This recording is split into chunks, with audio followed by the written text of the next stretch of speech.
Hello, my name is Marcus. I'm the compiler of a collection of therapy quotes entitled 1001 Windmills of the Mind.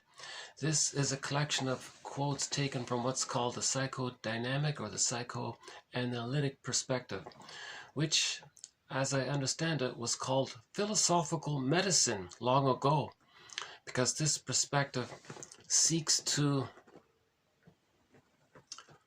face, accept any kind of script or schema or working model or template or blueprint that the person created when they were young in response to being overwhelmed emotionally when their needs didn't get met. They want to remember it, and they become frozen in time. That's the theory about trauma, because the person wants to master it so it's not so painful. The child lives in a state of timelessness. He doesn't understand time. And if that's recorded in his memory system, in his implicit pre-verbal memory system, and he has like a template there, an internal working model in the unconscious, that's constantly causing him psychic emotional pain. And then there's this innate drive for healing. So the person it's called parataxic distortion. They're going to misperceive the present based on that traumatic script and try to relive or redo or reenact or recreate somehow in some way in their fantasy, try to relive it, to rework it, so that they can get some kind of better outcome. So then it's not so painful. But it's a secondary delusion. It's misguided because nobody in the present can be the breast mother and feed them properly, But the person projects the refusing mother onto somebody in the present, and has all these expectations about them, or they're angry at them. Or the baby identifies with the aggressor. They see their unloved self onto someone else and then is negative towards them because they want to communicate to their mother in the mind that the mother was negative towards them. So so all of this activity of trying to recreate the childhood scene in the present is sometimes called parataxic distortion, transference, projection. We have one quote that says, repetition compulsion is the means of bringing the traumatic script to consciousness. So this repetition compulsion is like a mirror. We look in the mirror so that we have an idea of what happened to us.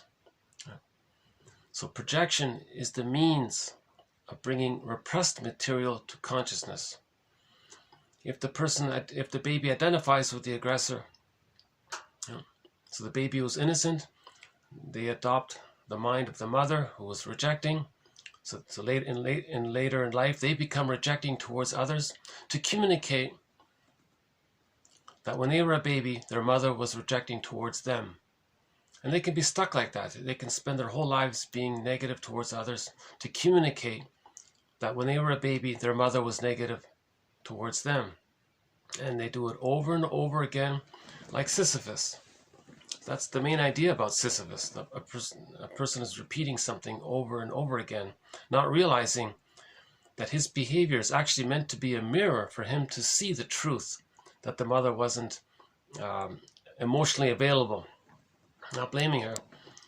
Right? If she was on the phone too long, it's a misunderstanding. The mother doesn't understand that the baby's terrified. The baby lives in a state of timelessness. The baby doesn't have the concept that in 10 minutes the mother might get off the phone and feed him. He needs it now. He doesn't understand time properly. It's too early for that, right? So the baby feels shamed by that. And that's actually today's topic here. So by the way, this video is going to be part 1 of 2. So this will be TQ 2003 to 2009, part 1 of 2, because I have a limited space here. So yeah, this okay, so I was giving a brief sample of an overview of this project. In recent videos, I've tried to provide an overview of this project about the psychoanalytic perspective, how we want to heal the inner child, unpick the threads of a traumatic script, and use those threads to weave a new, healthier script. We want to be our metaphorical existential Columbo, our own existential detective, recognize defense mechanisms. Right? Remember, defense mechanisms are used to make the person not aware of their psychic pain, their anxiety. So if we call out the defense mechanism, we then look for the content underneath it. So the rule is defense before content. Look at the defense and then you'll find the content. We want to be our own metaphorical fisher person. The unconscious is symbolized in mythology as an ocean. When the fisher person brings up a fish, that's like bringing up something from our unconscious, making the unconscious conscious. And psychoanalysis, always looking for an egg in a basket that's missing. So we want to weave this basket and then the feelings come. Yeah. And in recent videos, I've tried to provide an overview of this project about the psychoanalytic perspective. Underappreciated perspective, people mock it. They think you're blaming the mother all the time. Not at all. In fact, it's the opposite. If you're trying to understand what happened to the mother, how she was betrayed, and how she was stuck in her dilemma, then you're forgiving her. Then you're kind of loving her in a way. You're actually more loving the mother by trying to understand her. If you're not trying to understand her, are you really loving her if you just brush it off and just pretend everything's okay? Yeah, with the denial. So actually, it's more loving to try to understand why the mother felt confused in her role as a mother. For example, if the baby's removed at birth from the mother for too long, when the baby's handed back, the hormones dissipate, and that means the mother, the ability for her to be attuned in rhythm with the baby's needs is disrupted. So there's some understanding about that. That's why we've been saying all along that ideally, barring special exceptions and emergencies, the baby's handed to the mother right away at birth. Right? That facilitates the bond, the baby's bond to the mother, the continuity to the mother. There's no disruption there. If there's a disruption there, that can lead to shame. In today's quote here, the mother produces lots of hormones at the time of biological birth. This helps her, and when the baby bonds to her, this helps her to feel the rhythm of the child's needs, and then she's able to understand the child's messages, and then she can respond appropriately. If the mother doesn't respond appropriately to the baby's needs, he feels shamed by that.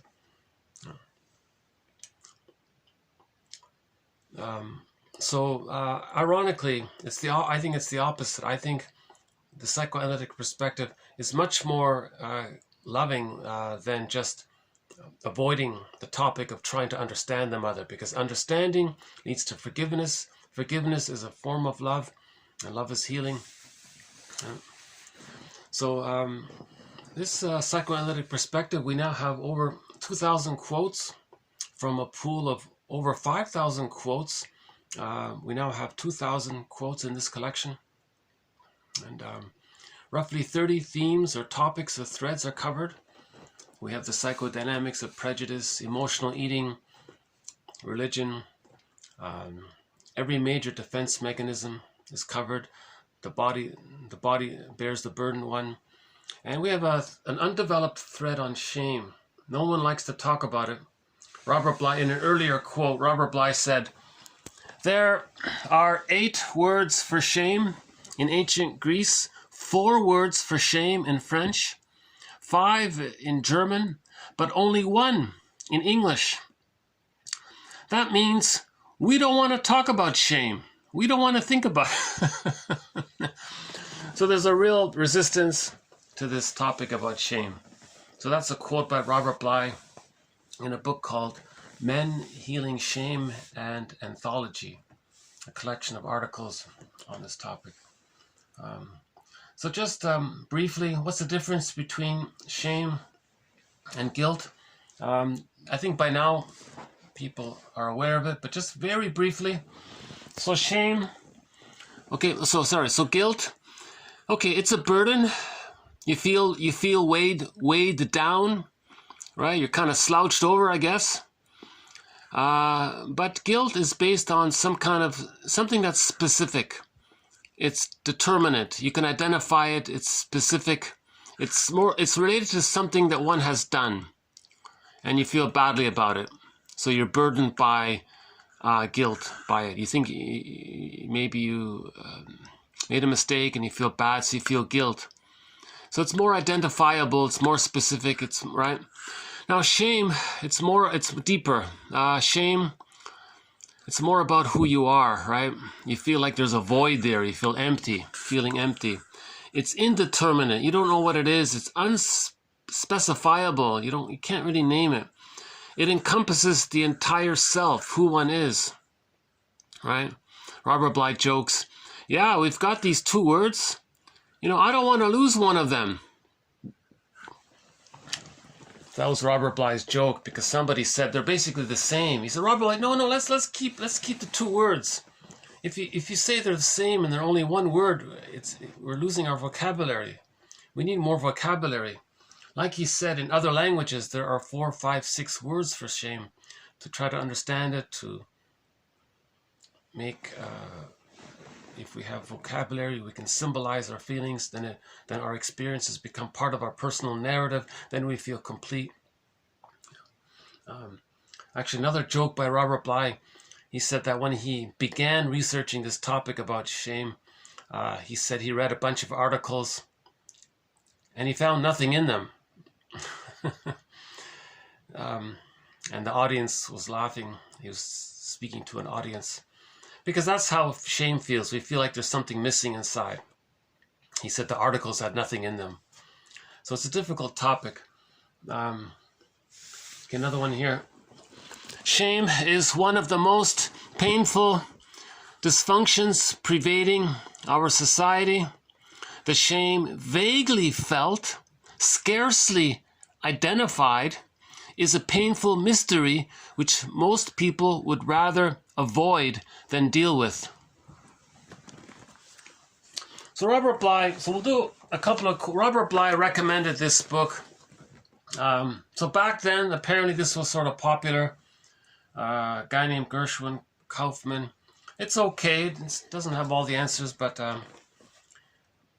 there weren't many people talking about shame, so this was sort of a, Robert Bly said this book was sort of a wake-up call for him, this one here. And so let's do one quote. Let's do 2 quotes from this book here. Okay, by Kaufman here regarding shame. Okay, so shame inducement occurs when one significant person, breaks the interpersonal bridge with another. Okay, so this traces back to the baby and the mother.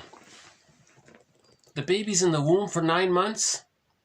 What if he's removed, put in another room in a crib? Where's the mother?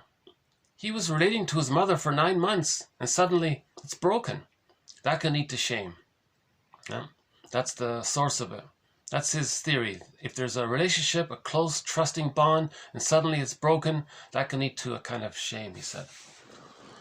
So now following this experience, the person kind of internalizes this experience and the memories and the pain.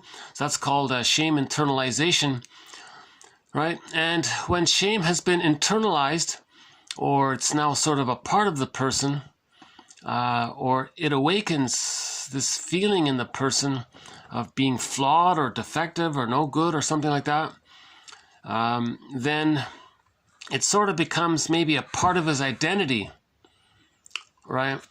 Now this issue of it being part of his identity, there's a reference to another guy, Tom, what's his name again? Sylvan, Tomkins. He has a theory called the 9 affects. I don't know much about it, so I'll just briefly mention it. So I'll just borrow this graphic here from somebody. So he says here, everybody's born with 9 core emotions.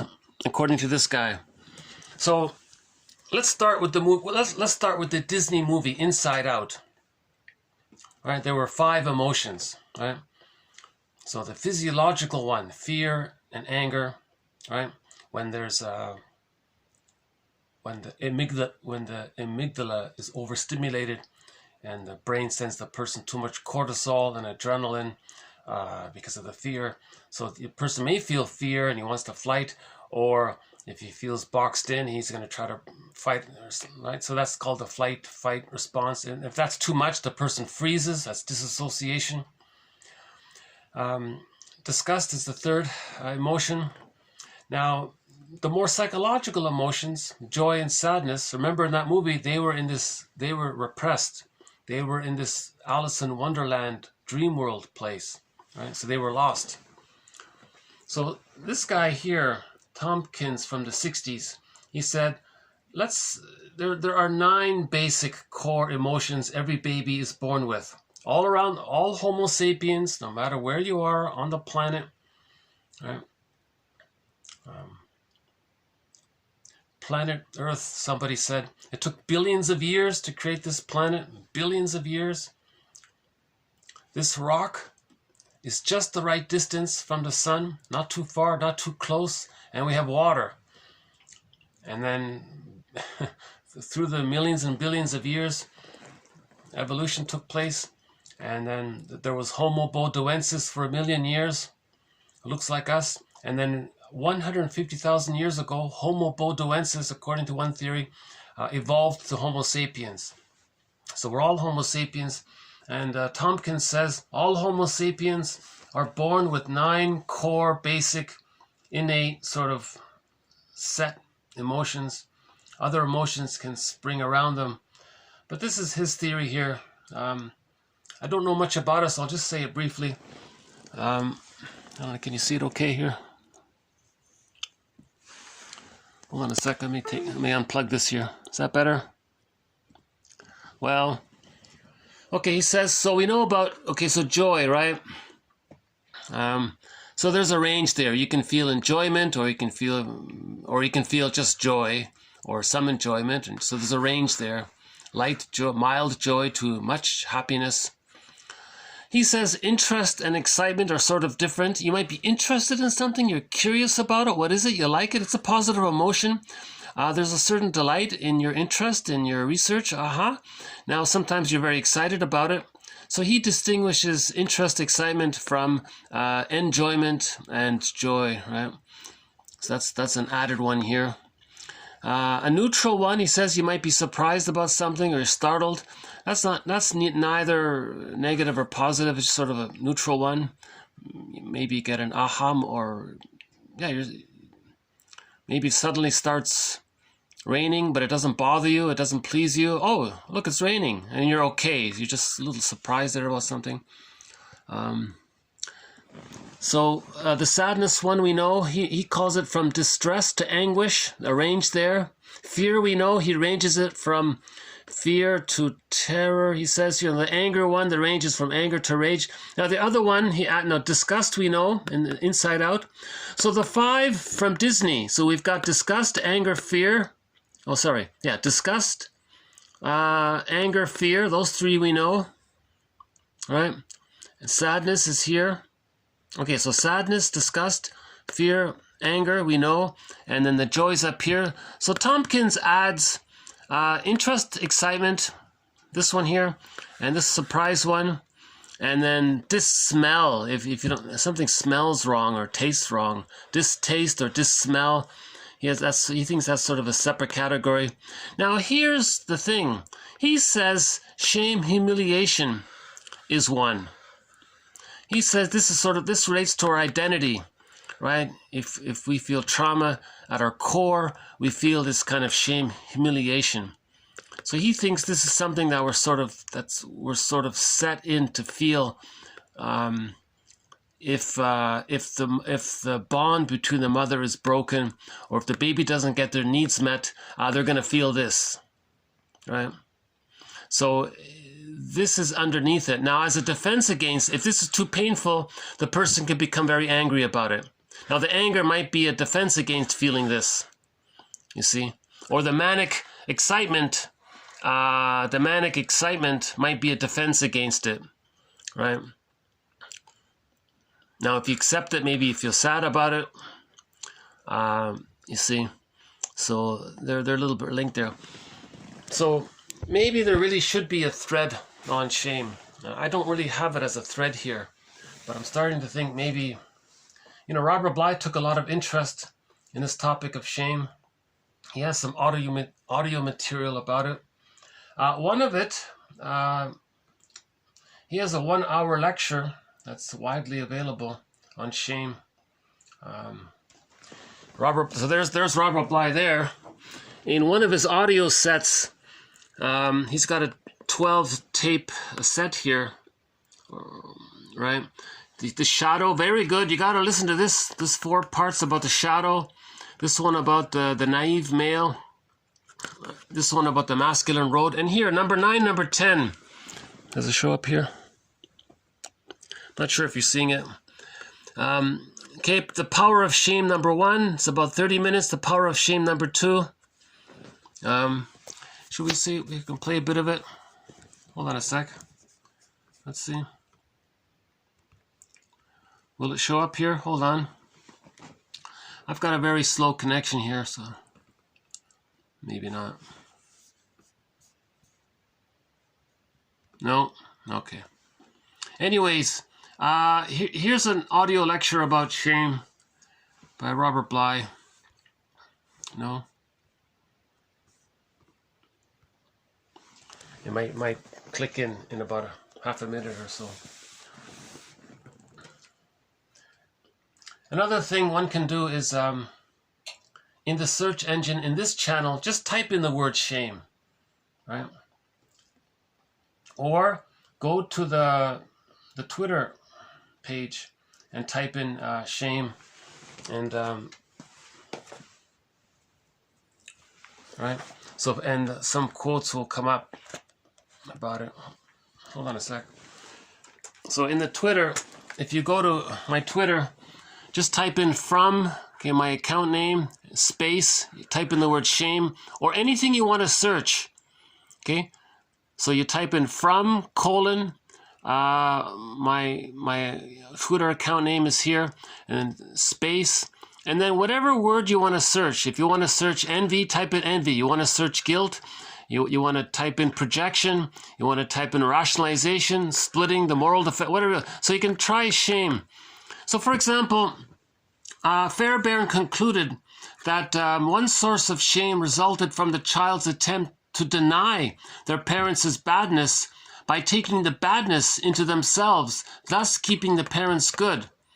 He called this defensive rationalization the moral defense against bad objects. Narcissism is a defense or a way to mask the shame. So narcissism is a mask over the shame, right? And so we have a whole, we can look at this, right? So for example, if the parents misuse their power, that's going to lead to shame.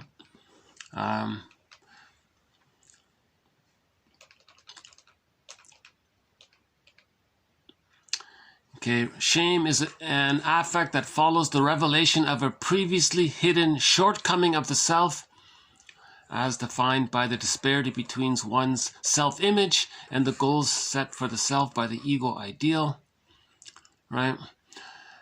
As the old adage goes, one needs to let the air get at it. Let the air get at it. I forgot this one here.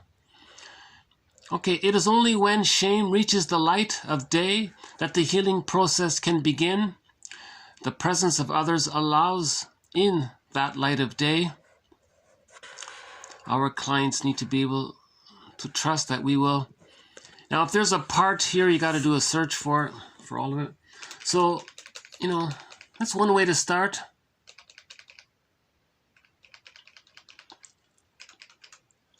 So there's about the shame tank and the shame spiral.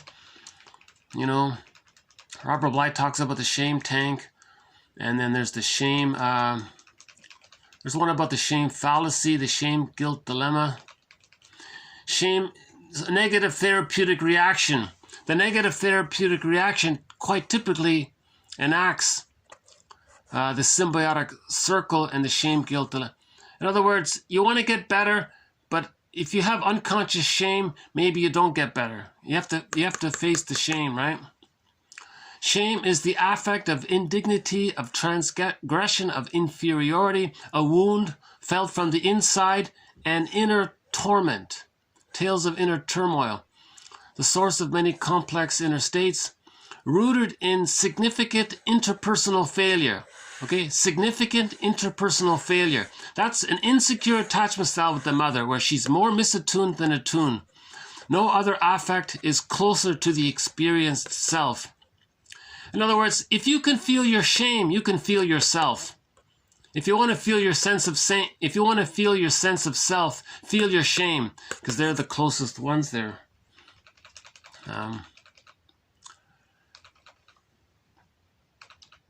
Shame and envy underlie the repetition compulsion. Yeah, that makes sense.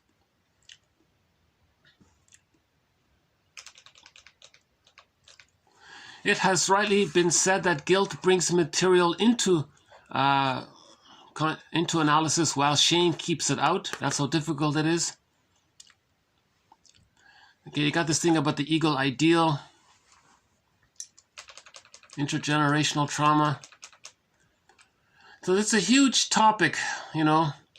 The feeling of shame is one of torment or sickness within the self. There's Tomkins again about the bridge there.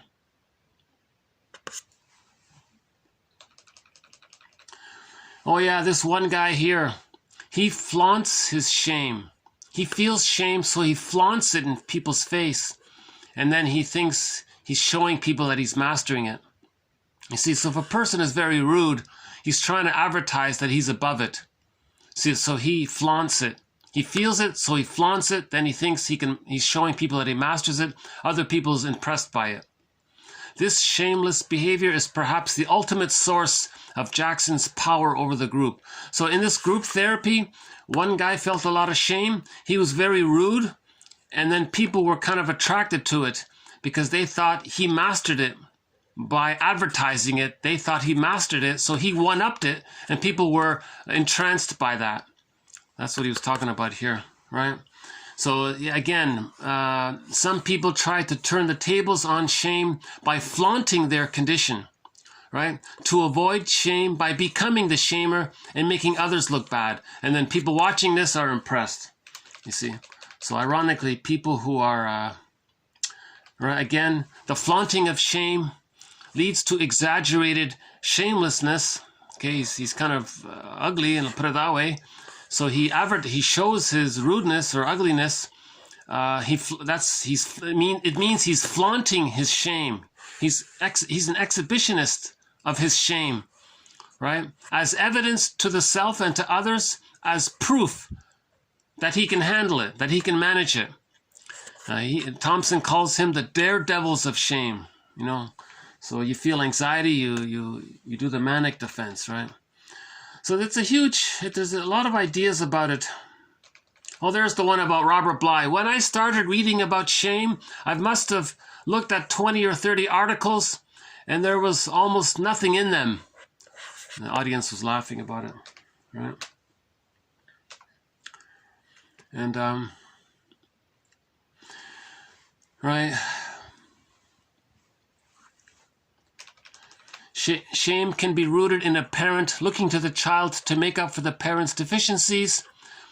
Okay, shame can be rooted when the mother expects the baby to be a parent to the parent, or the parent wants the baby to be a little adult. That can cause shame in the child. One guy said he doesn't want to see the therapist because he's afraid that lots of men have unconscious shame, and that the therapist who feels shame is going to give his shame to the client. And if he sees a female therapist, he's afraid the female therapist will shame him. like his mother shamed him. So that's why a lot of men don't want to go to therapy, because they're going to pick up the men's shame, and they don't want to be shamed by the woman. Let's see what he was saying here. So yeah, and it goes on, right? The shame fallacy. The shame fallacy, meaning if your shame tank is full and you shame others, does that empty your shame? No, it doesn't. But thinking that you can empty your shame tank, that's by shaming others, that's called the shame fallacy. Okay, the shame fallacy. So learn about that here, right? Some parents who have a full shame tank in them appear to attempt to empty their shame tank by shaming their children. Okay, so that's a fallacy. You can't do it. All right. And yeah, there's a few more quotes about the shame tank.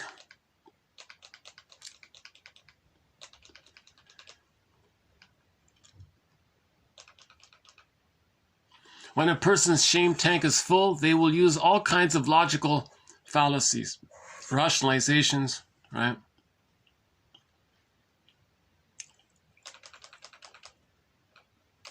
Any quote by Masterson I highly recommend.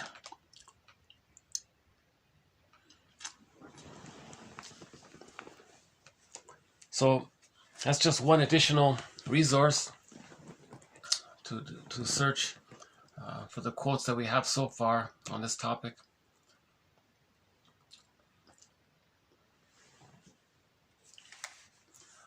Okay, so back to the Kaufman quote here. Okay, so he says, when the interpersonal bridge is broken, that can lead to shame. That's called an insecure attachment style. The mother's misattuned. Okay, the child takes it in.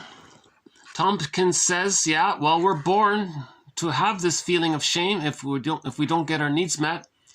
It's not just guilt. See, guilt, you can do something about it. You were maybe angry and you said something difficult to your best friend. You can apologize, make an I statement, and clear things up and make reparations. Pay for his dinner for the next 3 years, or whatever. So there's something you can do. You can repair it, right? With guilt. Shame, it's more about this deep memory that's vague. It's indescribable. And we cover it over with manic behavior. Maybe we flaunt it. That's what he was saying before, the Tomkins one. And or the machismo flaunts it. Toxic masculinity is a cover or a mask over the shame. The narcissistic pattern is actually, there's a book called, I think there's even a book called Narcissism the Mask of Shame.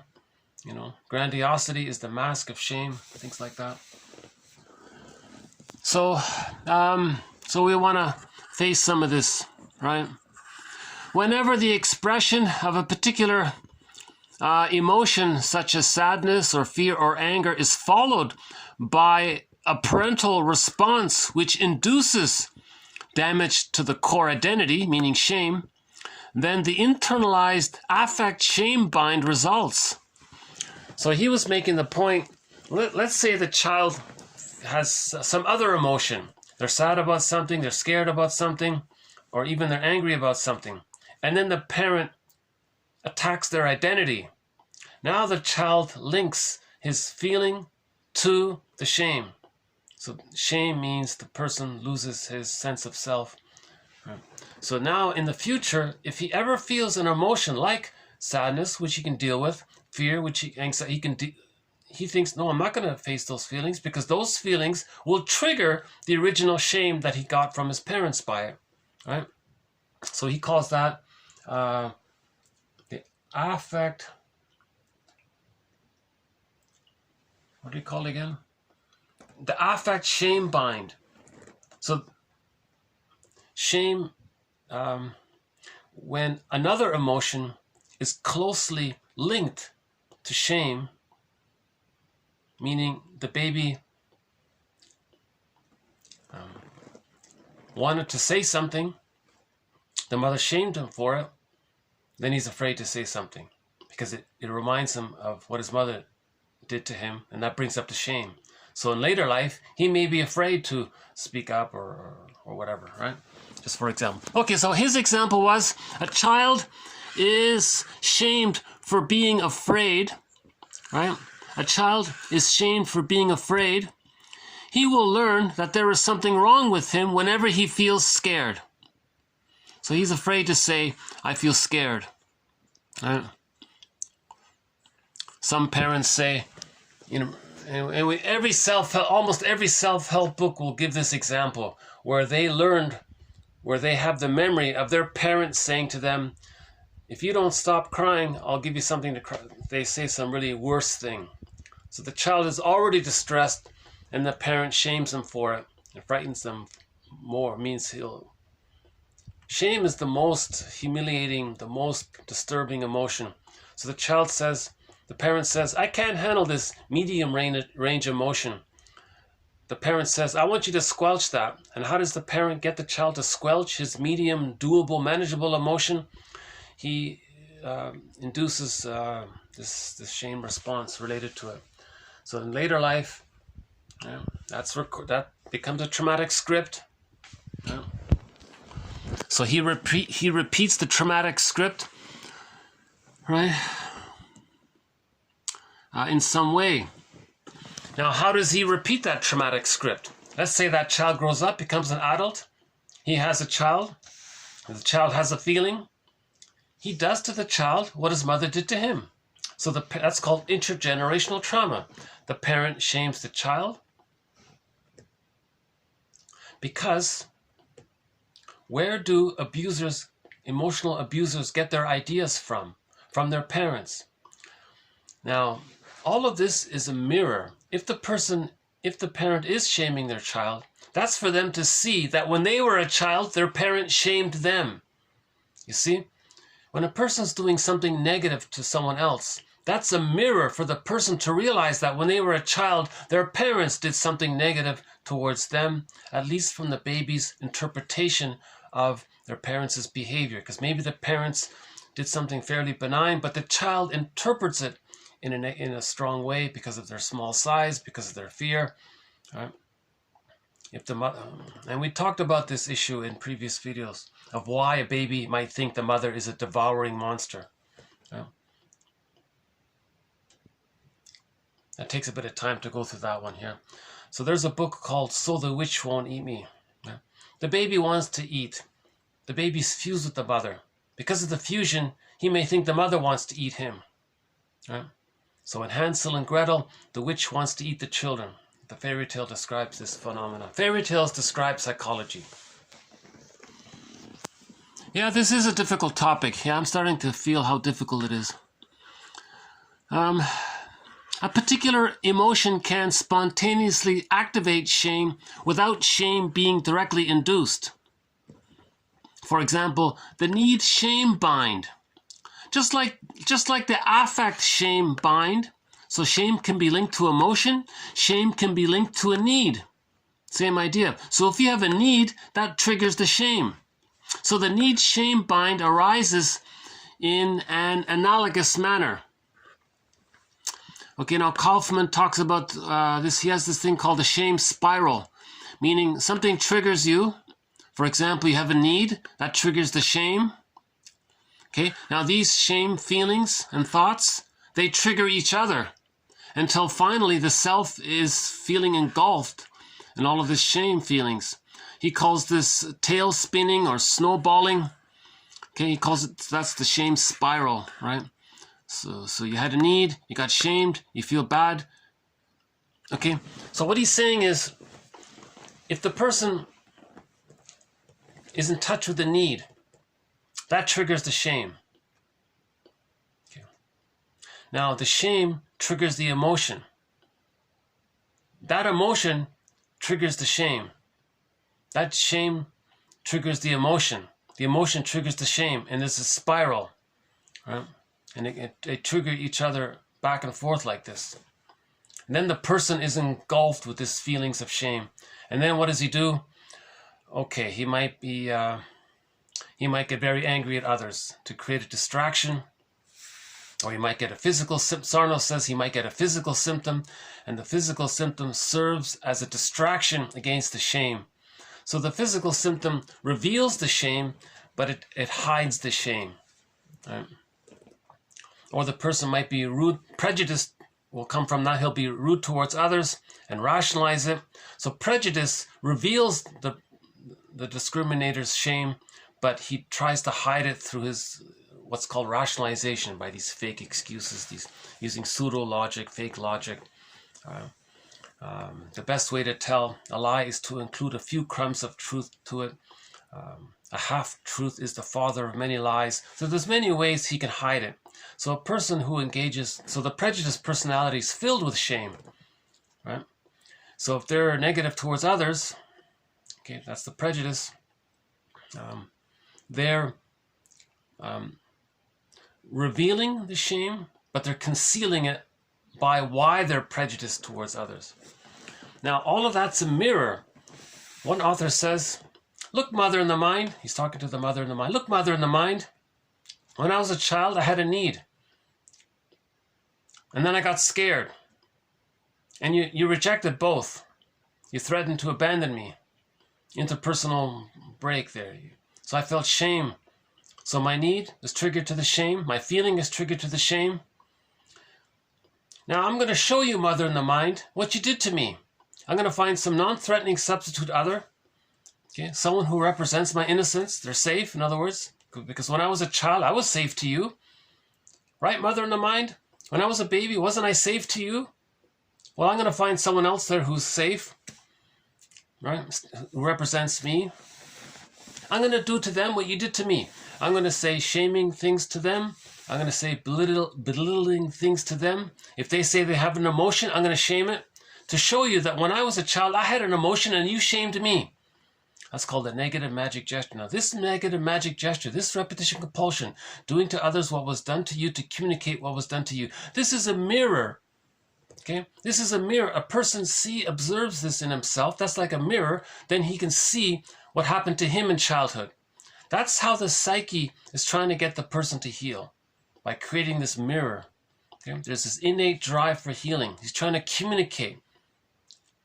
He communicates through his behavior, through his repetition, to communicate to his mother that he didn't like being shamed for having a feeling and a need.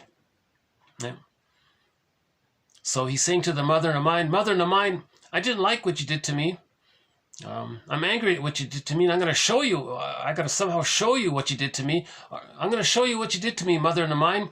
Another person tells me they have a feeling, I'm going to shame them. They say they have a need for something, I'm going to shame them for it. Okay, so I'm showing you what you did to me because I want to tell you that, right?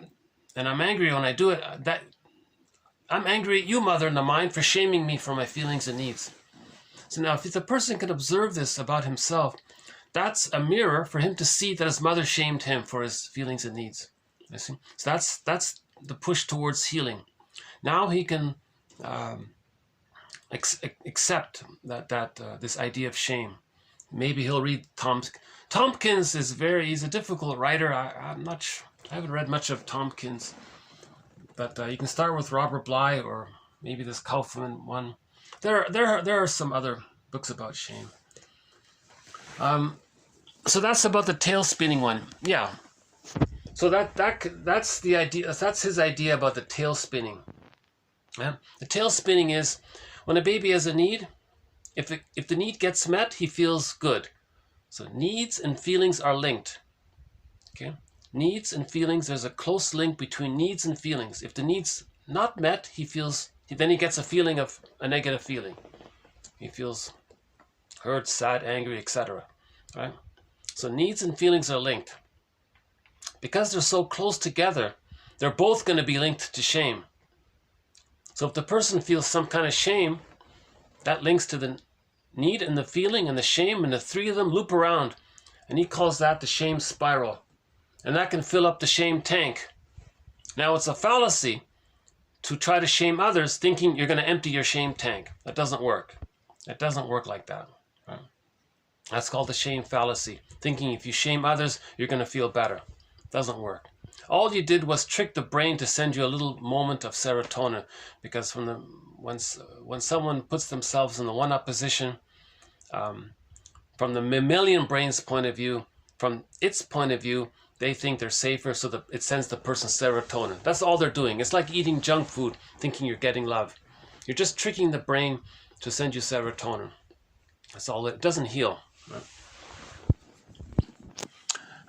Our sense, okay, in conclusion, our sense of worth and adequacy as human beings rests upon having certain fundamental needs responded to positively as we grow, thereby enabling us to feel secure in our personhood. Okay? Fundamental needs responded to positively, thereby enabling us to feel secure in our personhood. We get the I. What does the baby need? Of course, if he's in the womb, he needs to feel safe in the womb as he's growing and developing in the womb, meaning he doesn't need the mother to go to a heavy metal concert and the baby's stressed out and he's kicking around, and as the baby's kicking around in the womb, the cord might twist and then he's not getting oxygen properly and he's panicking, and then he's kicking even further, trying to unravel the twisted cord somehow so he can breathe better. So the baby needs his oxygen safely. Okay, so the baby doesn't need prenatal distress syndrome. Now, ideally, at the birth, the baby needs a safe transition, right, into the extended womb. So there's the first 5 months is called the extended womb. Humans come out too early, they need an extended womb. So you want a warm, smooth transition and continuity into the extended womb. This extended womb is called the stage of fusion, undifferentiation, social symbiosis. It's like an egg, a psychological egg. Now, while the baby's in this egg, you see, if he doesn't even enter into the egg, that'll lead to shame. And there'll be certain difficult personality patterns that spring forth from it, as we talked about in previous videos. So let's say he enters into... Oh, hold on a sec. One of the birds flew by. Okay, just one of the crows, but that's okay. I don't know if you can see him there, but I'm wondering if maybe one day we'll see the eagle. Okay, there he goes. But it's a nice day today. Yeah. Maybe -10 or something out there.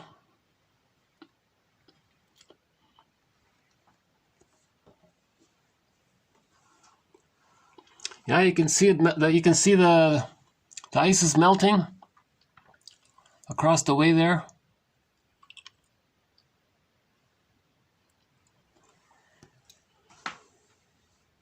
Yeah.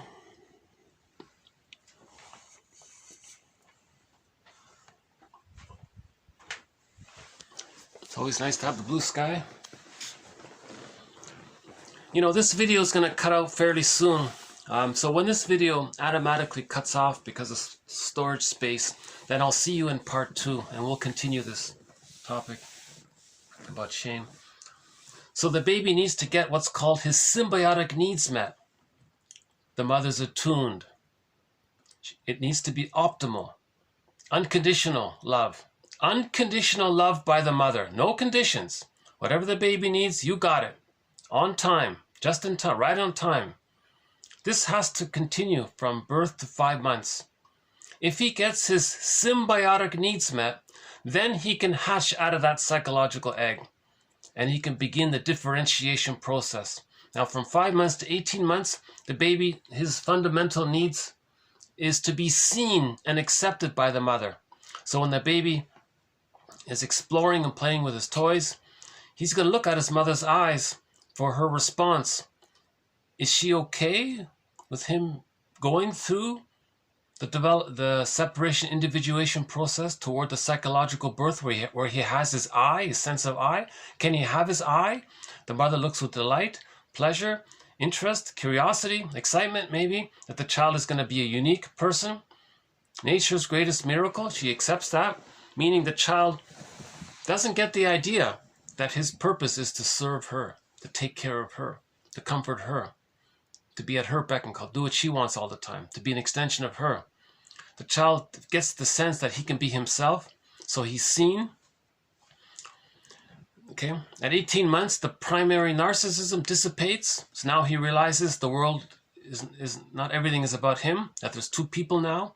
Now he has more of a sense of differentiation, that he's a person, the mother's a person.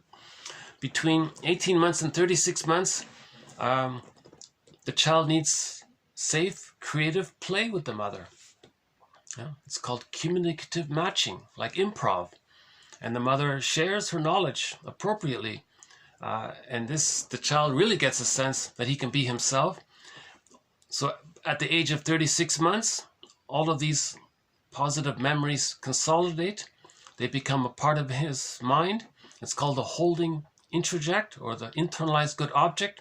This allows him to get the key out from under mother's pillow, meaning his life force can connect to himself. That leads to the feeling of a sense of self. That's the I. Once he has the I, then he has access to the real self part of him that every child is born with. And that's another video, that's another thread in this series about the real self and the capacities of the real self. If the person has one of the capacities of the real self, it allows the child to know his uniqueness, his interests. The real self, part of the self, allows for a wide range of affect, appropriate affect, needed affect, so that he needs the real self to mourn losses. As said at the beginning of this video, if he doesn't have the real self, he can't mourn losses. But if he has the real self, then he can mourn losses. So the goal is to have the treasure of the real self. Right? So now if these basic needs don't get met, he can feel shame. It's called an insecure attachment style. Right?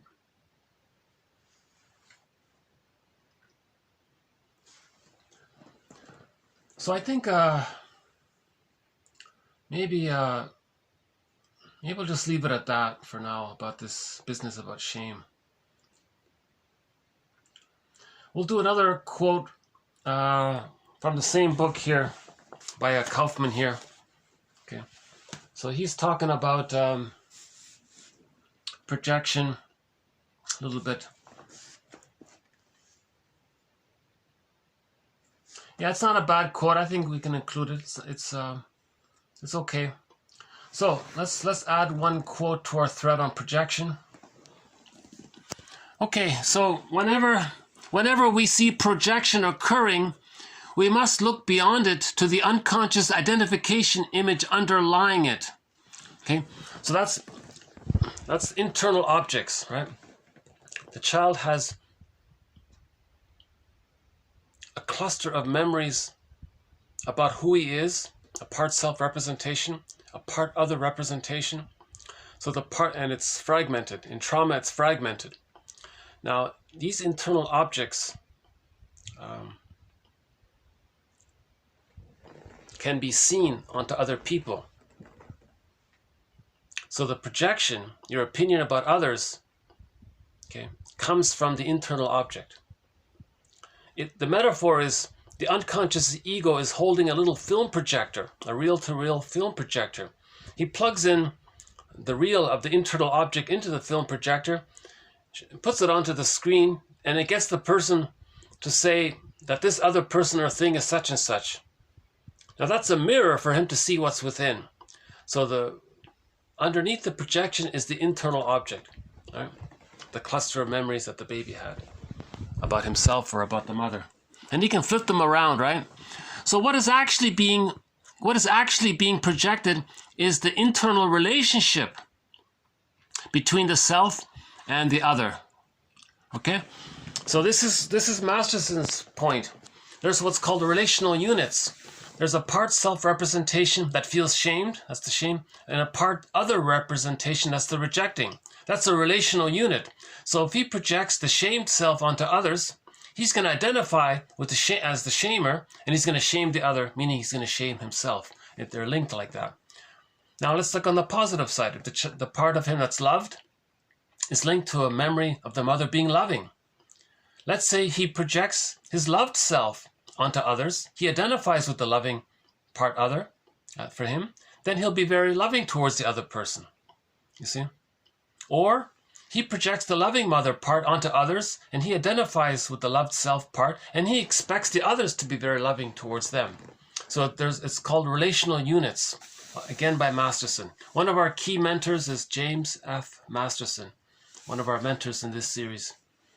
So the main mentors are Masterson, Edmund Burglar, Melanie Klein, Margaret Mahler, William Fairbairn, and Karen Horney.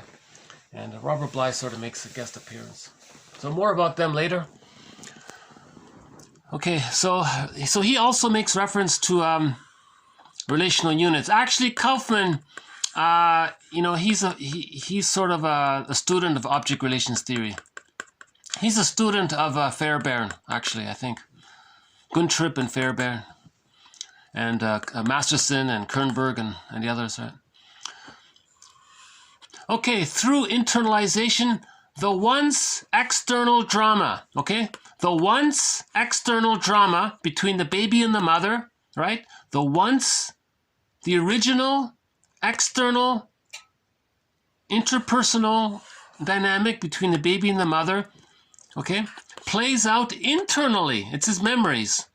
And the internal unfinished situations transfer back into current human relationships.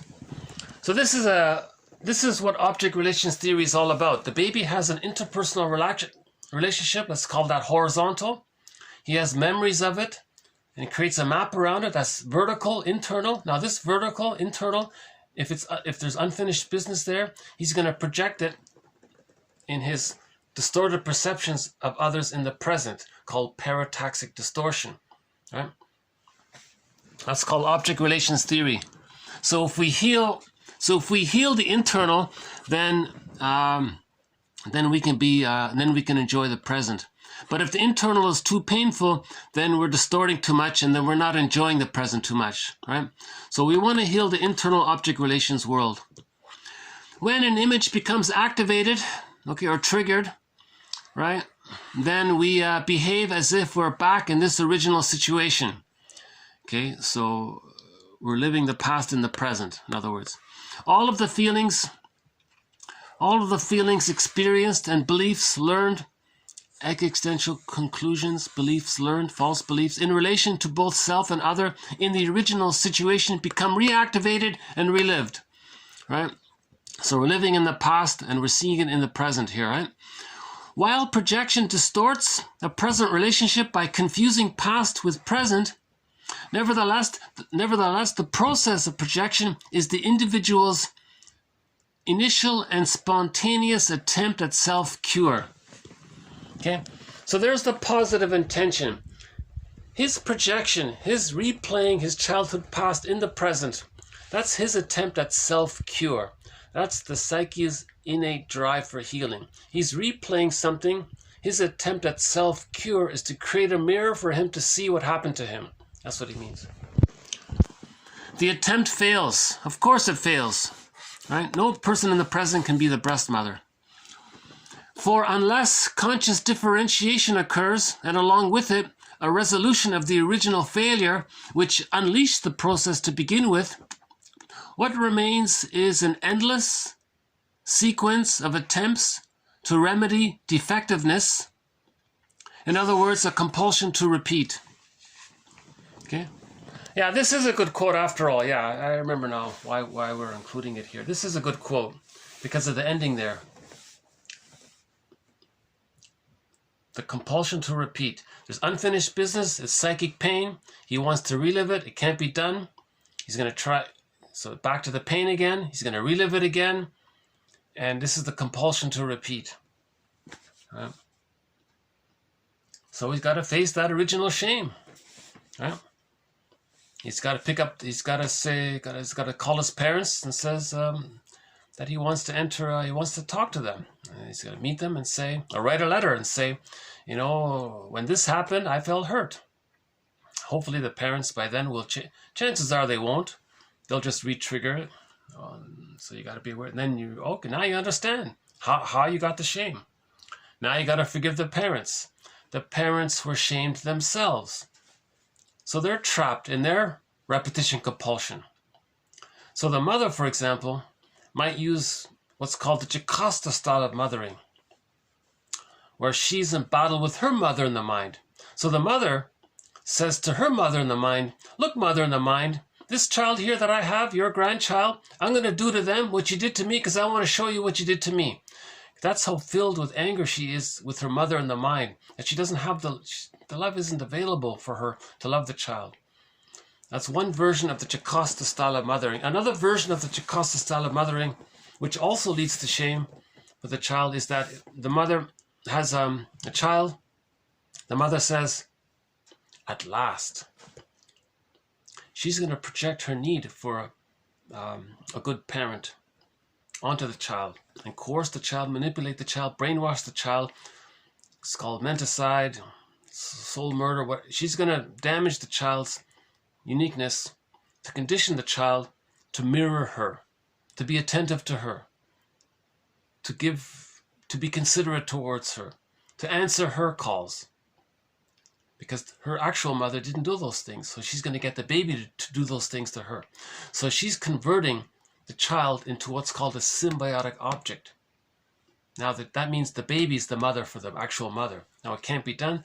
The process of doing that is that the baby loses their needs. When the baby loses their basic needs, they feel shamed. So a lot of this links together, right? Repetition, compulsion, projection, the shame. See, a lot of these things link together. A painful mystery, shame, a painful mystery which most people would rather avoid than deal with. That's the issue. Yeah.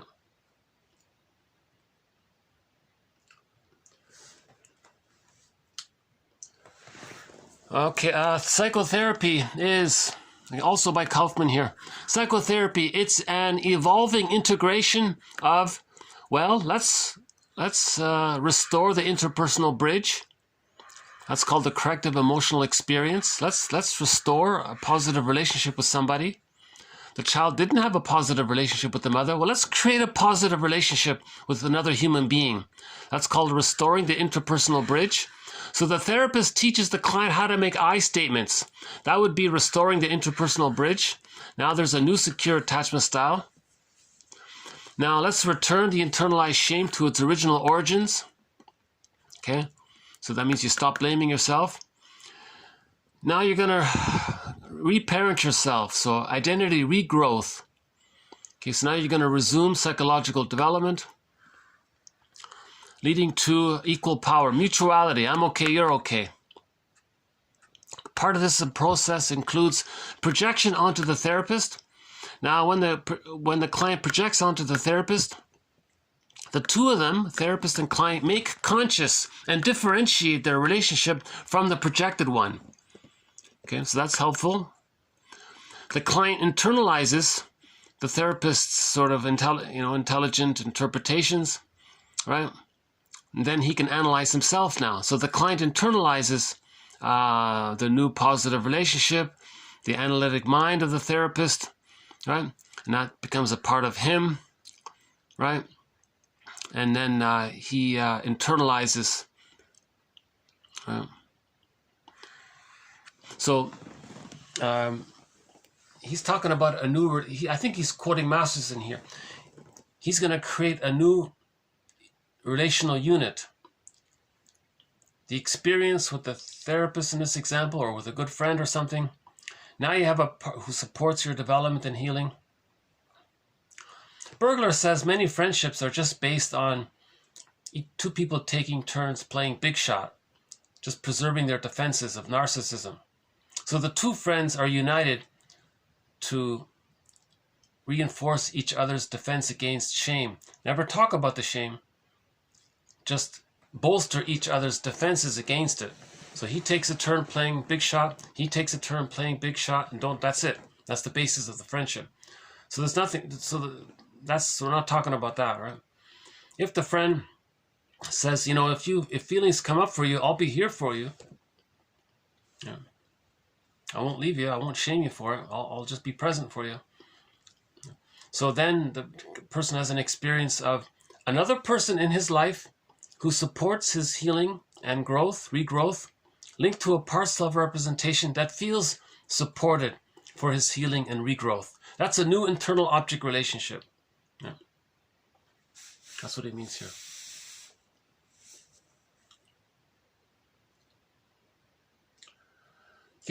Okay, maybe I'll just take a quick stretch here. Hold on. This next one here about symbiosis here. Yeah.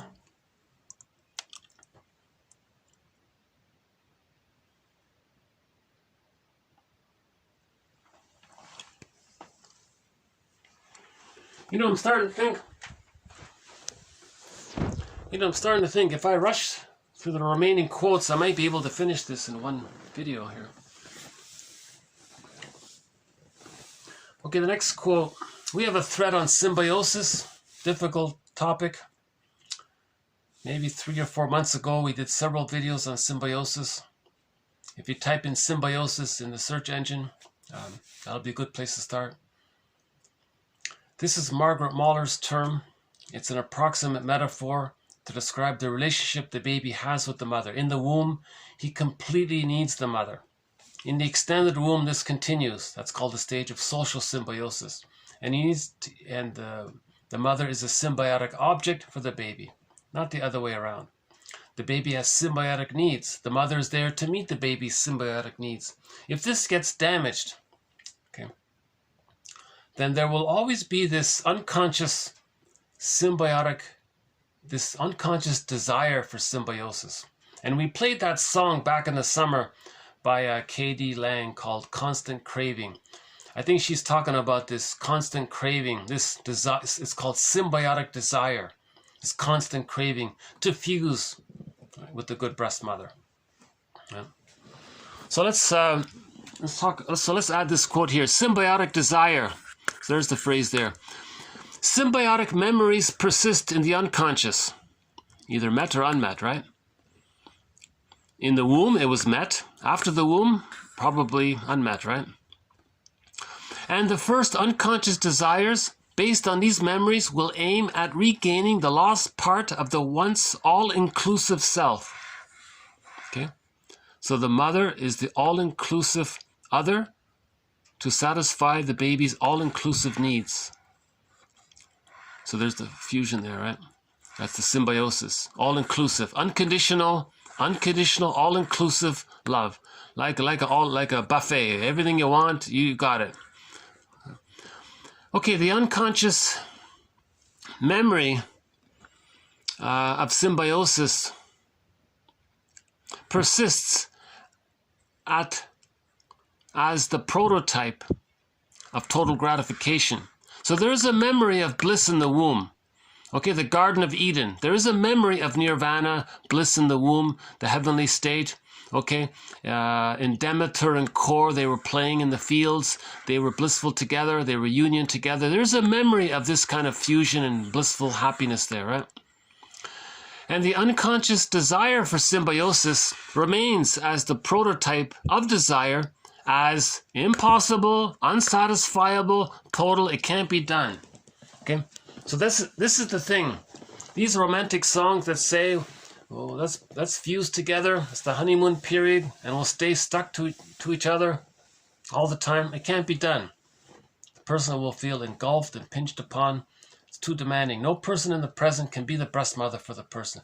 But the person has this constant craving for a fusion with the other. It's called romantic love or transference love. So transference love is when we transfer our symbiotic, our need for a symbiotic object onto the other,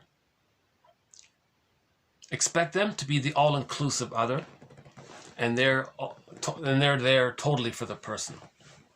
So they have no needs. They're just there to serve the other person. And the other person might be doing the other thing to them. Now, for a while, maybe the two of them can pull it off.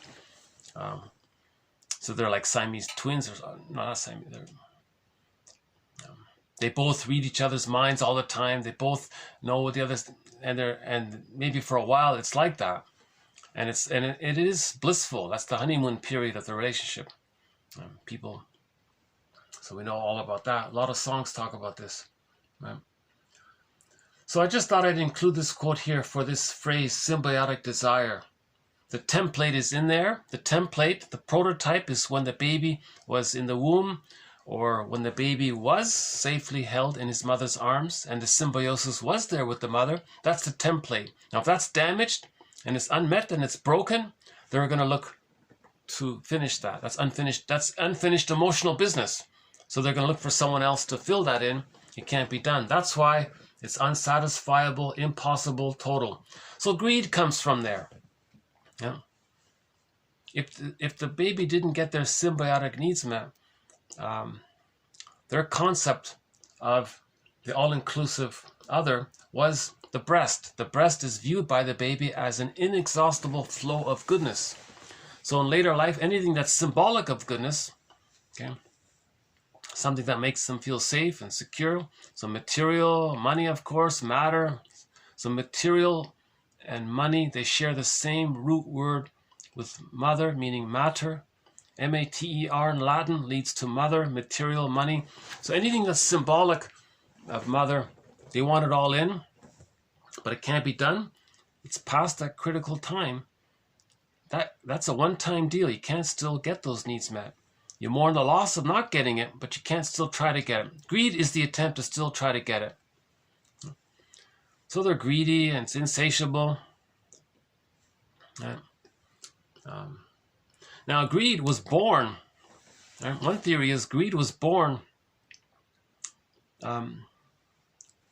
when 10,000 years ago, Homo sapiens discovered farming and agriculture. If there's a weather problem, so when humans got this huge surplus of food, they felt very safe. They got lots of serotonin. And then what if there's a weather problem? So they panicked. Because they habituated to that brain level expectation of serotonin. So they panic. They want to get that serotonin. Because if you don't get what led to the serotonin, then you feel stress. So they panic. We got to maintain the serotonin kind of thing. So they invented a economic model called let's pillage to maintain the serotonin. Now, how do you pillage? So 10,000 years ago, someone said, well, we're desperate, we're in this panic. They traumatized the babies. They removed them from the mother. That led to them feeling shame. They identify with the aggressor. Okay. That leads to the I'm okay, you're not okay thinking. Again, when the baby says, I'm okay, you're not okay, they're talking about themselves seen onto others. This is called the prejudiced personality. That's the us and the them is created. Now, with that prejudiced personality, that means one side can get some others to do all the work, create a pool of poorly paid workers to do the plundering for the other. So, where was that again? How did we get to that one? Oh, the greed.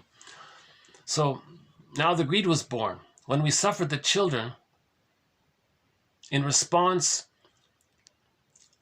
to the economic model of plunder, which came about from the panic of our fear of not getting the serotonin, if there were weather problems not giving us the new crops that we got, you see, then the greed came as the end result of all of that chain reaction. And the greed is there after we traumatize the babies. The babies are looking for an inexhaustible flow of goodness. It can never be met. After the age of 3, no one can be the breast mother and feed the person properly and feel satisfied and be satiated, and it becomes part of his mind. It doesn't work that way. The neural networks set in at the age of 5, pretty much, they say. And there's another round at adolescence, but that's a one-time deal. But they're going to still try to get those needs met. That's called greed. Now, if something is symbolic of goodness and they can't get it, it triggers the memory of not getting it, then they hate it. Greed, envy is hatred of the good. So this is sometimes called grenvy. Now, if you question him about it, that triggers the shame. That's his identity. So being a greedy person is his identity. Narcissism is his identity. If you question him about it, that triggers the shame. He'll be vindictive. Remember, when a person feels too much shame, they might become very aggressive, as a distraction against the shame. Right?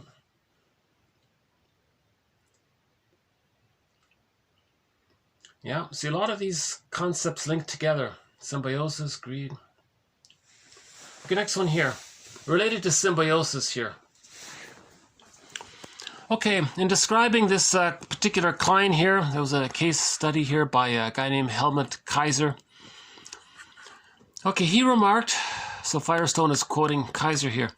Kaiser remarked, quote, as his adult intellect does not allow him to maintain an illusion of unity, his symbiosis, he does something which is a compromise, okay, between the symbiosis and a mature, healthy relationship. Namely, he behaves either submissively or domineeringly, unquote. In other words, the regressed individual either defers to a critical authority or acts out a critical parent role, neither of which represents a genuine adult response. So he's saying here there's a link between the trauma of either I'm okay, you're not okay, or I'm not okay, you're okay, or we're both not okay. Okay, that there's a link between those false beliefs and symbiosis. And the one down position is the quest for symbiosis. The one up position, they want the other to be the symbiotic object for them. The victim is the symbiotic object for the other. So the symbiosis is related to one up, one downness. Okay. The adult relationship is I'm okay, you're okay. There's no need for symbiosis because the symbiotic needs got met. If the symbiotic needs get met, the shame isn't there. If the person feels the shame, they want power and control. The response to shame is just power and control, one up, one down, these kinds of things. That's an aberration, that's a sign of trauma. Now, and humans created all of this pathology, right? When they suffered the children 10,000 years ago to serve the plunder system. Religion promotes the prejudiced personality, so we're reinforcing it. Ironically, religion says to the person, hey, you there, when you were a baby, you developed all these defense mechanisms to deal with shame. Keep on using them. Splitting, this good, this bad, fantasy bond to the god, to the breast mother. Just keep on using them. Indulge in them. So they're promoting the prejudiced personality. Religion is a tool of the plunder system. Because if the baby is traumatized, they're going to try to heal. Religion blocks it. Religion says, don't heal. Stay traumatized because we're still plundering. We're still in this panic mode. So we've been in this panic mode, right? Trying to figure out the balance between technology and discoveries and not hurting ourselves blindly by destroying our food, for example. We've got to find a nice balance between our spiritual, emotional, human needs and the benefits of progress. We're still struggling to find this comfortable balance, which we can do, obviously. I don't think it's that difficult. The key to get there is for everyone to, for as many people as possible, to read these books. A good place to start is here. In 1955, a comic came out called Psychoanalysis. Tales of Inner Turmoil, People Searching for Peace of Mind Through Psychoanalysis. There were 4 issues put out. Altogether, these 4 issues represent 12 therapy sessions, roughly 3 per issue. There were 4 sessions with Freddie, 3 with Ellen, and 5 with Mark. Right? This is educational. Yes, it's dramatized to a degree, but this is part of the mental, emotional, spiritual hygiene movement. Unfortunately, there were only 4, but fortunately, we have the 4. So this is a great place to start. 1955, but exactly 2 years ago this month, or last month, they put it into this book. It's also available online for only $20. This is an excellent place to start. You learn about unconscious guilt, repetition, compulsion, projection, transference, and so much more. The Iago character, envy's in here. Family systems therapies in here. There's jam-packed. This is excellent resource. Another good place to start is Chinnin's work. Chinnin read through 7,000 fairy tales, identified 50 that relate to the midlife audit, called The Second Journey, where we heal ourselves. That's called The Moral Revolution, where we heal ourselves. He provides psychological commentary and interpretations of 50 middle tales, midlife tales, stories for the midlife traveler. So Once Upon a Midlife, In the Ever After, Beyond the Hero for men, and Beyond the Princess for women. But that one there, Beyond the Princess, that's called Waking the World for women. So these are good places to start. I wouldn't start with this book here, but at some point take a look at it. Definitely Robert Bly's audio material. Karen Horney's book, Our Inner Conflicts, is a good place to start. Masterson's book, The Search for the Real Self, that's a good place to start. The Enneagram is a good place to start. There are many excellent places to start to heal shame. Once we heal shame, we've done a lot of healing. Okay, one more here. This comes from the TV show Judd for the Defense, an excellent legal drama. It's very psychologically minded, and I've included several quotes from this TV series, so we'll add one more here. This one was a drama about some doctors here. Okay, let's just read it first. Okay, quote, Dr. Stalling. He's a man weighed down with guilt for his failure to diagnose a girl's serious condition. He's embittered. He has feelings of jealousy towards the more competent physicians in his field. Now, his guilt and jealousy have so distorted his mind that he may be seeking through this trial to transfer punishment by proxy to this other doctor.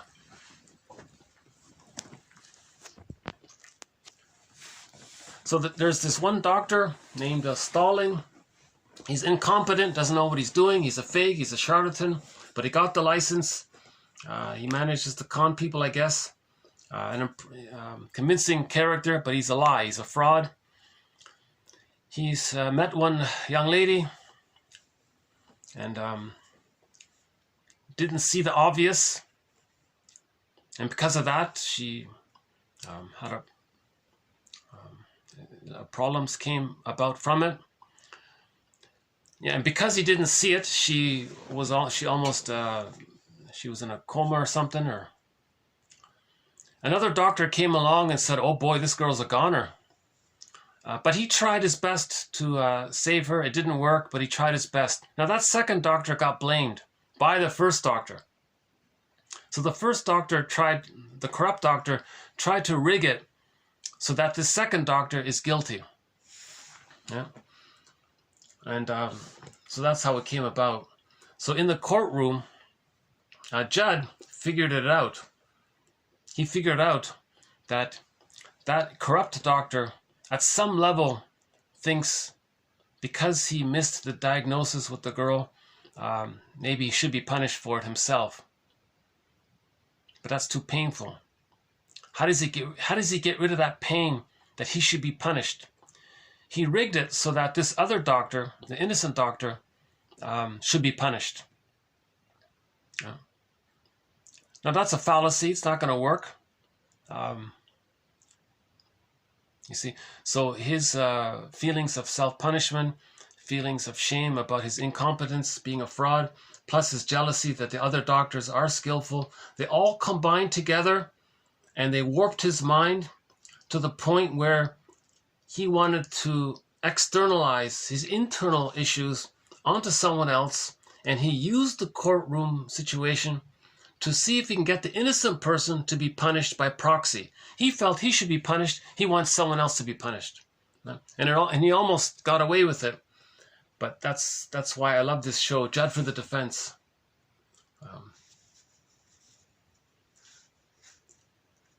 I really think they need to put that on DVD and fix it up, restore it, and save it. That's one of the most psychologically minded TV shows. There's even one episode even makes reference indirect reference to Burglar's theory, I believe. It's my opinion.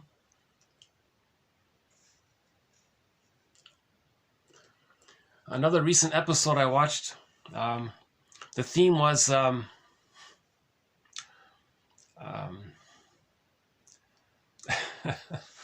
theme was some old ancient traditional idea about the mother, about how the boy wants to receive his mother's love, but if he thinks the father's in the way, he doesn't want the father to be there. So the whole episode was about every time a young person met an older person, he did everything he could to hurt that older person. Yeah. And there were several instances where, for example, the middle-aged guy had a new boss. He was only in his 20s. The 20-year-old guy got rid of the older guy, thinking he wants everything for himself, the company and the department for himself. He doesn't want that competition of the older guy there. So he transferred his need for the breast onto the company. He wants to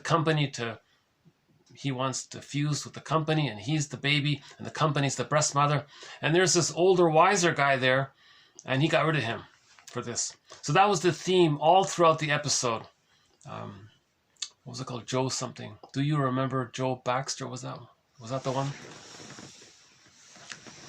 So they have psychological themes underlying a lot of the episodes. I love it. Right?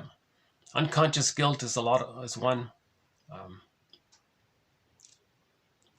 Some of the episodes deal with a person is not guilty for what he's being accused of, but in order for him to clear his name, he has to reveal something else that he's embarrassed about, he feels shame about. Now that shame feeling was so strong, he was almost willing to accept the punishment to not reveal the shame. That's how powerful shame is. It's our identity. Yeah. Now it's okay, we can admit we so this is the idea. We want to give air to what did he say here? Give air to the shame or something. Okay, so I stand corrected. There won't be a part 2. So this is just complete. All right, this has been TQ 2003 to 2009. We talked a little bit about shame, the difference between guilt and shame, the work of Kaufman a little bit about symbiosis, one from Kaiser there, and one from the TV show Judd for the Defense. And let's end up with a nice song. One of our musical voices is Willie Mitchell, an indigenous singer. We've played about a half a dozen of his songs already. So we'll play one more of his songs. This is called Birch Bark Letter, sort of a romantic song. A simple romantic song. I love it.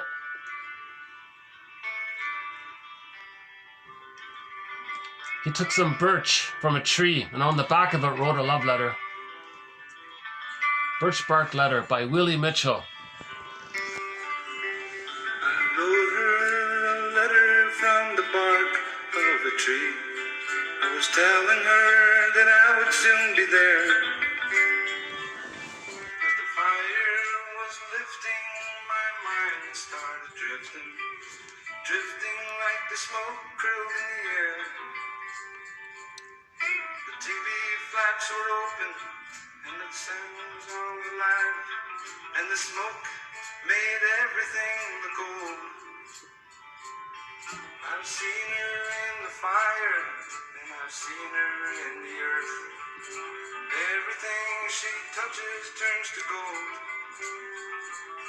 I could see her in the water, I could see her in the clouds, singing like a bird who lost a friend.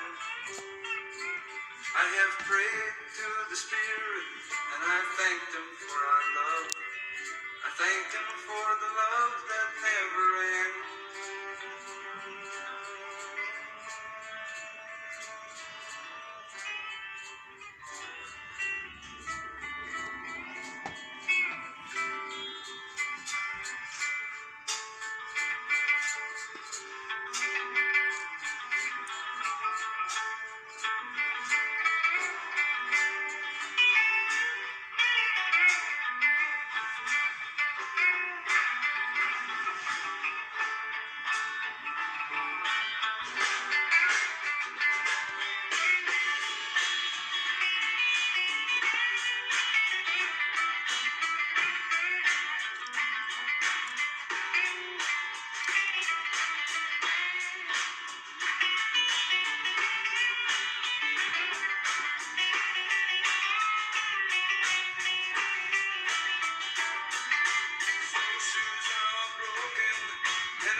sweet grass is burning and the cedar starts to boil.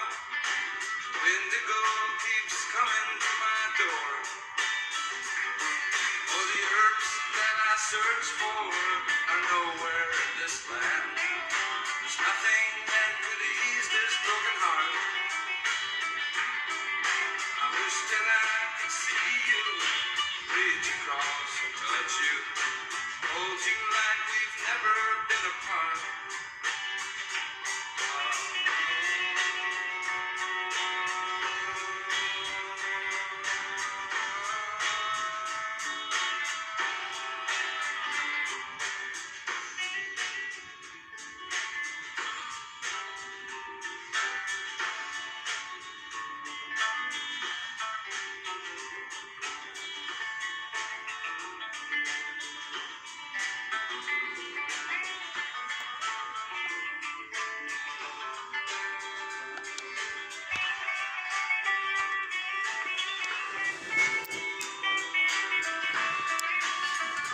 There's one line in there that I like. He says, so he's got a broken heart. He misses the girl. He loves the girl.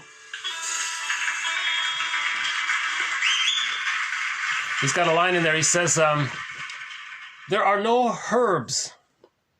I can't find any herbs. There are no herbs. He's looking for herbs. Indigenous cultures use herbs. There are no herbs to heal this broken heart. And he says he wishes he could find this girl and hold them like they've never been apart. A nice little song here. Birch Bark Letter, Willie Mitchell.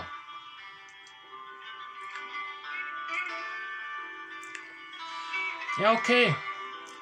So the storage held up. I guess I could have felt a little shame if I had to correct myself. I said at the beginning there'd be two parts. Now I'm correcting myself. So that as I was standing at the window, I was thinking, well, there's an idea. If I admit that I made a mistake, if I were a child, so okay, let's think. A lot of children make a mistake, they might get shamed. Now, if I said I made a mistake about the timing of this video, I could feel shame. So I could not talk about it. Maybe I would just ignore it or not mention it as defense to not feel the shame. I said, okay, no, I'll just admit it. I made a mistake. The timing's okay. I got it all in. Maybe it'll bring up a little shame. I'll hold it, right? I'll accept my feelings. If you accept your shame, you're in touch with your identity, your core. If you want a direct way to feel your sense of self, just feel your shame. Don't flaunt it. Trying to using the shame fallacy, thinking if you flaunt it, you can empty your shame tank. That doesn't work, right? Just feel it and accept it. While you're accepting it, you're in touch with yourself. It triggers feelings of other feelings. Accept those feelings. Think about the reality of the situation. It's no big deal. I made a mistake with the timing. I can admit it. All for clarity. Right?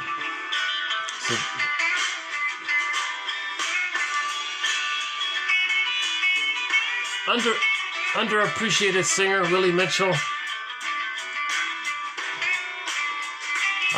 The indigenous singer Willie Mitchell, the one who wrote the song "Call of the Moose." If you look up the song "Call of the Moose," this Willie Mitchell, right? The call.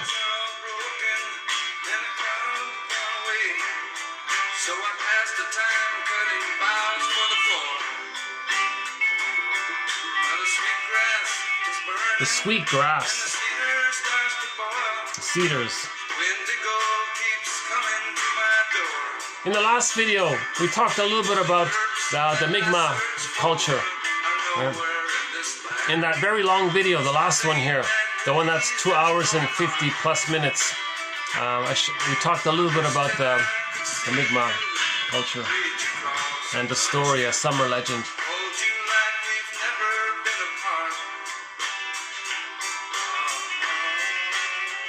Okay, when this song ends, I'll hit the stop button.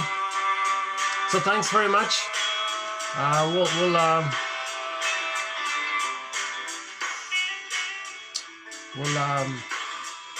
We'll add more quotes to our various threads.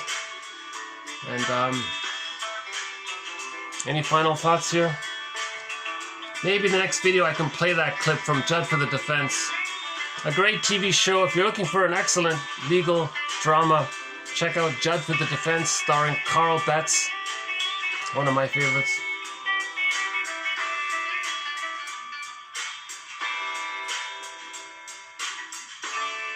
Restore the interpersonal bridge. Okay, thanks again. I hope these quotes are helpful, and we'll be adding more. So, bye for now.